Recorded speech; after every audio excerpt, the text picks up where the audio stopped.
Petrol QR එක ගන්න ගිහින් ඔයාටත් මට වගේ මෙන්න මේ වගේ error එකක් ආවද?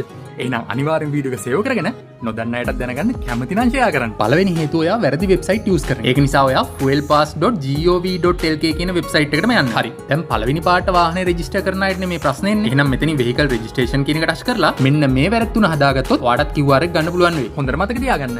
මේ දේවල් ටික ඔයා අරගත්ත ඔයාගේ වාහනයක් නම් විතරක් කරන්න. නැත්නම් QR එක හදාගත්තා වගේ නෙමෙයි. වෙන ප්‍රශ්න වලට මුහුණ දෙන්න වෙයි. එහෙනම් පළවෙනි වැරද්ද තමයි chassis මට නම් වැරදුනේ මෙතන. chassis number එකේ තියෙන dash එක නැතුව තමයි මම type කරලා තියෙන්නේ. එතකොට දෙවෙනි දේ තමයි phone number එක. පුළුවන් තරම් කලින් රෙජිස්ටර් වෙලා නැති අලුත් නම්බර් එකක්ම මෙතෙන්ට දෙන්න.